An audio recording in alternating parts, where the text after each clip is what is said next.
किस श्राप के कारण स्त्रियां बनाती हैं गैर मर्दों से संबंध। नमस्कार दोस्तों, जय श्री कृष्ण, राधे राधे। दोस्तों, वीडियो शुरू करने से पहले जल्दी से चैनल को सब्सक्राइब कर ले। हमारे यूट्यूब चैनल दिव्या वास्तु ज्ञान को सब्सक्राइब करें ताकि हमारी आने वाली वीडियो आप तक जल्द से जल्द पहुंच सके। दोस्तों, सच्ची श्रद्धा से कमेंट्स में जरूर लिखें हर हर महादेव, राधे राधे। प्रिय दोस्तों, आज आप इस कहानी में जानेंगे कि स्त्रियां किस श्राप के कारण पर पुरुषों के साथ शारीरिक संबंध बनाती है और वो अपनी काम वासना पर काबू क्यों नहीं कर पाती है। आखिर ये स्त्रियां किस श्राप के कारण ये सब करती हैं। दोस्तों, इसके बारे में आज हम सभी इस कहानी के माध्यम से जानेंगे। तो प्रिय दर्शक बंधु, वीडियो शुरू करने से चैनल को सब्सक्राइब नहीं किया है तो प्लीज आप हमारे चैनल को सब्सक्राइब करने, अच्छे अच्छे कमेंट किया करें, बेल आइकन ऑन कर लें ताकि आने वाली वीडियो की नोटिफिकेशन सबसे पहले पा सके और सबसे पहले वीडियो को देख सके और अपने सगे संबंधियों तक कहानी को शेयर अवश्य करें प्रिय दर्शक बंधुओं, ताकि वो लोग भी इसका लाभ उठा सकें। तो आइए दोस्तों, हो आपका अधिक समय नष्ट न करते हुए देखते हैं। आज आपको इस कहानी में यह जानने को मिलेगा आखिर किस श्राप के कारण स्त्रियों के लिए काम वासना का श्राप लगा हुआ है। प्रिय दर्शक बंधु, आज की हमारी कहानी बहुत ही ज्ञानवर्धक और रोचक है, इसलिए आप सभी दर्शकों से मैं यह निवेदन करता हूं कि प्रिय मित्रों, वीडियो को पूरी अंत तक अवश्य देखें। तो आइए प्रिय दर्शक बंधु को देखते हैं कि स्त्रियों के अंदर के श्राप के कारण काम वासना की भूख जागृत हुई थी और किस श्राप के कारण देवराज इंद्र के शरीर पर हजार दुनिया बन गई थी। प्रिय दोस्तों बंधुओं, आज हम इस कहानी में आपको विस्तार रूप से यही समझाने वाले हैं। प्रिय दोस्तों, प्राचीन काल की बात है। देवराज इंद्र अपने घोड़े पर सवार होकर वन भ्रमण के लिए निकलते हैं, अर्थात जंगल में घूमने के लिए निकलते हैं। और जैसे ही देवराज इंद्र अपने घोड़े को लेकर घूम रहे होते हैं तो उन्हें उस वन के अंदर एक कुतिया दिखाई देती है। और जब वह ध्यान से देखते हैं तो उस कुतिया के अंदर एक बहुत ही सुंदर स्त्री दिखाई देती है। और प्रिय दोस्तों, जैसे ही उन देवराज इंद्र को वो सुंदर स्त्री दिखाई पड़ती है तो देवराज इंद्र उस सुंदर स्त्री को देखकर मंत्रमुग्ध हो जाते हैं और मन ही मन उससे प्रेम कर बैठते हैं। दोस्तों, उस सुंदर स्त्री को देखकर देवराज इंद्र इस कदर उसके प्यार में खो जाते हैं कि वह अपना धर्म भी भूल जाते हैं और उसे जी जान से प्रेम करने लगते हैं। प्रिय दर्शक बंधु, उस समय देवराज इंद्र को यह ज्ञात नहीं था कि जिस स्त्री से प्रेम कर रहे हैं कि वह स्त्री महान थे, जो श्री गौतम ऋषि की पत्नी है। प्रिय दर्शक बंधु, उस दिन तो देवराज इंद्र गौतम ऋषि की पत्नी को दूर से ही देखकर चले जाते ही, परंतु इंद्रलोक में पहुंचने के बाद देवराज इंद्र का मन बेचैन हो जाता है और हर समय उसी स्त्री के बारे में सोचने लगते हैं जिसको उन्होंने उस जंगल में देखा था। जैसे तैसे करके देवराज इंद्र वो रात्रि तो काट लेते हैं, लेकिन सुबह होते ही फिर से अपने घोड़े पर सवार होते हैं और उसी जंगल की ओर निकल पड़ते और चलते चलते उसी कुटिया के पास पहुंच जाते हैं जहां वो एक दिन पहले आई थी। और उस कुतिया के पास पहुंचकर गौतम ऋषि की पत्नी अहिल्या को जी भरकर निहारने लगते हैं। लेकिन प्रिय दर्शक बंधुओं, इस बात का पता न तो गौतम ऋषि की पत्नी अहिल्या को होता है और न ही गौतम ऋषि को होता है कि देवराज इंद्र उन्हें छुप छुप कर देख रहे हैं। प्रिय दर्शक बंधुओं, गौतम ऋषि की गिनती महान सियों में आती है। यह बहुत ही महान तेजस्वी संत थे। यह अपने धर्म और कर्म का पालन करते हुए अपना जीवन निर्वाह कर रहे थे।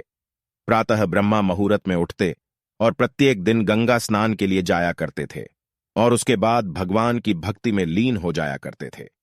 प्रिय मित्रों, देवराज इंद्र ने यह सारी गतिविधि छुप छुप कर देख ली थी, इसलिए उन्होंने इसी बात का लाभ उठाया था। दोस्तों, अब तो देवराज इंद्र गौतम ऋषि की पत्नी अहिल्या के प्यार में इस कदर दीवाने हो गए थे, उनका मन इंद्रलोक में बिल्कुल भी नहीं लगता था। अब तो वह प्रतिदिन उस कुतिया के आसपास आते और छुप छुप कर गौतम ऋषि की पत्नी अहिल्या को निहारते रहते और वो अपने मन में विचार करने लगे कि आखिर इस स्त्री को मैं किस प्रकार प्राप्त करूं जो कि मैं इसके साथ शारीरिक संबंध बना सकूं। प्रिय दर्शक बंधु, एक दिन देवराज इंद्र से मिलने की चाह लिए चंद्रमा के पास पहुंचते हैं और चंद्रमा से कहते हैं कि है चंद्रमा, आप हमारी मदद करो। तभी चंद्रमा कहता है, देवराज इंद्र, मुझे आपकी किस कार्य में मदद करनी है। प्रिय मित्रों, तभी देवराज इंद्र चंद्रमा से कहते हैं, आपको मेरा एक कार्य करना होगा। चंद्रमा कहता है, बताइए प्रभु, क्या करना है। तो देवराज इंद्र चंद्रमा को बताते हैं कि देखो चंद्रमा, मुझे एक स्त्री बहुत ही पसंद आ गई है और उसके साथ मुझे छल करना है। उसके साथ छल करने में आपको मेरी मदद करनी है।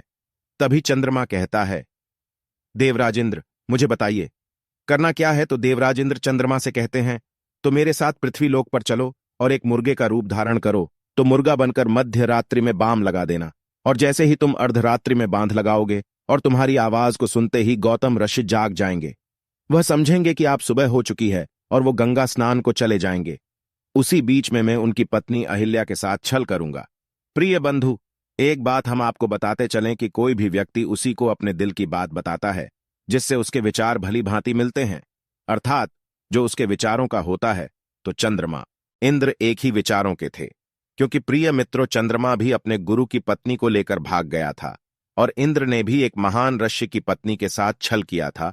तो दोनों के विचार मिल गए, प्रिय बंध हो, और दोनों एकदम पृथ्वी लोक पर जाते हैं और गौतम ऋषि की कुटिया के पास जाकर छुप जाते। और जैसे मध्यरात्रि होती है तभी वो चंद्रमा मुर्गा बना हुआ आवाज लगा देता है और गौतम ऋषि की आंख खुल जाती है। प्रिय दर्शक बंधु, उस मुर्गे की आवाज को सुनकर गौतम ऋषि की आंख खुलती है तो गौतम ऋषि गंगा स्नान को अपना कमंडल कपड़े लेकर निकल जाते हैं। प्रिय दर्शक बंधु, वह गौतम ऋषि उस मायावी चाल को नहीं समझ पाते हैं। वह यह नहीं समझ पाते हैं कि एक माया है। अप्रिय दर्शक बंधुओं, वह गौतम ऋषि जूते सवेरे को देखकर गंगा स्नान को चले जाते और उसी समय प्रिय मित्रों देवराज इंद्र गौतम ऋषि का बेस बनाते हैं और अहल्या से छल करने के लिए उनकी कुटिया में घुस जाते हैं और अहिल्या के पास जाकर मीठी मीठी प्रेम भरी बातें करने लगती।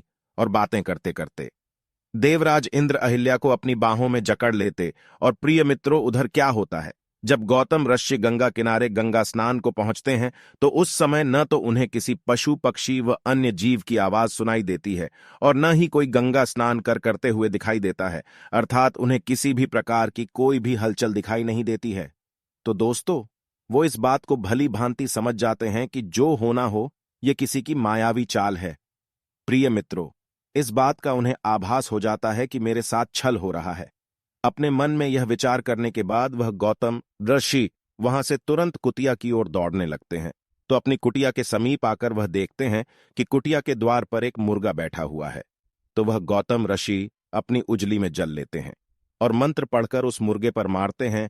तो वह चंद्रमा अपने असली रूप में आ जाता है और जैसे ही कुटिया के अंदर पहुंचते हैं तो देखते हैं कि उन्हीं के देश में एक पुरुष उनकी पत्नी के साथ शारीरिक संबंध बना रहा है। प्रिय दर्शक बंध हो, जैसे ही गौतम ऋषि इस दृश्य को देखते हैं तो उन्हें अत्यधिक क्रोध आ जाता है और उनके लिए लाल हो जाते हैं और कहते हैं कि है मूर्ख स्त्री, तुझे अपने पराये में कोई फर्क नजर नहीं आया। मैं अपने पराये को पहचानने की शक्ति नहीं है, तो ऐसी स्त्री से क्या लाभ, तुझे तो पत्थर हो जाना चाहिए।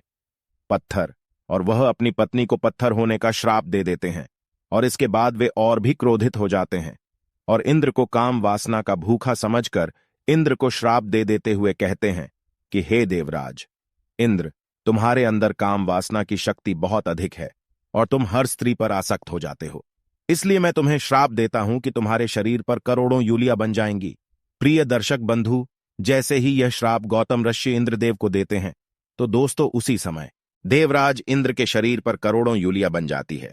प्रिय दर्शक बंधु, यह सब देखकर के देवराज इंद्र गौतम ऋषि के चरणों में गिरकर क्षमा याचना करने लगते हैं, अपने द्वारा किए गए जघन्य पाप की क्षमा मांगने लगते हैं। दोस्तों, इंद्र की बार बार विनती करने के बाद गौतम ऋषि इंद्र से कहते हैं कि हे इंद्र, मैं अपने शराब को वापस तो नहीं ले सकता और न ही मेरे मुख से निकला हुआ शराब झूठा हो सकता है, लेकिन मैं उसमें बदलाव अवश्य कर सकता हूं। इसलिए हे देवराज इंद्र, जो तुम्हारे शरीर पर करोड़ों बन गई है, यह यूलिया आपको में परिवर्तित हो जाएंगी। इनकी जगह पर करोड़ों आंखें बजाई लिए। दर्शक बंधुओं, गौतम ऋषि के ऐसे कहते ही वह यूलिया आंखों में परिवर्तित हो गई।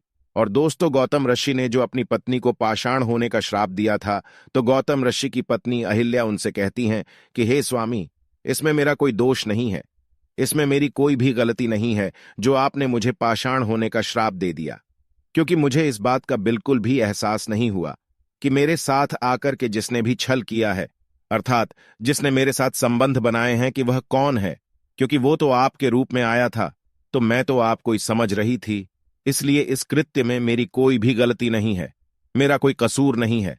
प्रिय दर्शक बंधु, उनके मुख से ऐसी बात सुनने के बाद वह गौतम ऋषि अपनी पत्नी अहिल्या से कहते हैं कि मैं अपने मुख से दिया हुआ श्राप वापस तो नहीं ले सकता हूं, परंतु मैं तुम्हें एक वड़ाला बस दे सकता हूं।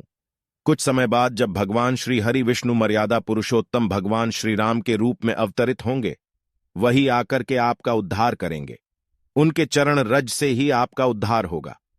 उनके चरण स्पर्श होते ही तुम पुनः इसी रूप में आ जाओगी। प्रिय दर्शक बंधुओं, इस प्रकार से काफी समय व्यतीत हो जाता है और भगवान श्री हरि विष्णु मर्यादा पुरुषोत्तम श्री राम के रूप में अवतरित होते हैं और अवतरित होने के बाद अपने गुरु के साथ उसी स्थान पर पहुंचते हैं जहां की गौतम ऋषि की पत्नी अहिल्या पत्थर की शिला बनी हुई पड़ी थी। तो वो अपने गुरु से पूछते हैं कि हे गुरुदेव, यह पत्थर नुमा स्त्री कौन है? तो उनके गुरु उन्हें बताते हुए कहते हैं कि है बेटा, रहा यह गौतम ऋषि की पत्नी अहिल्या है और वर्षों से आपकी प्रतीक्षा कर रही है कि आप यहां आए और का उद्धार करें। तभी मर्यादा पुरुषोत्तम भगवान श्री राम अपने उस इलाज से छुड़ाते हैं और वह चिल्ला एक स्त्री के रूप में परिवर्तित हो जाती है, अर्थात अहिल्या का उद्धार हो जाता है। तो प्रिय दर्शक बंधुओं, यदि आज की हमारी छोटी सी कहानी, यदि आपको कहानी पसंद आई हो तो वीडियो को लाइक करें। आशा है कि आज की इस जानकारी से आपको बहुत ज्यादा प्रभाव पड़ेगा। दोस्तों, आज के लिए बस इतना ही, मिलते हैं अगले वीडियो में। धन्यवाद।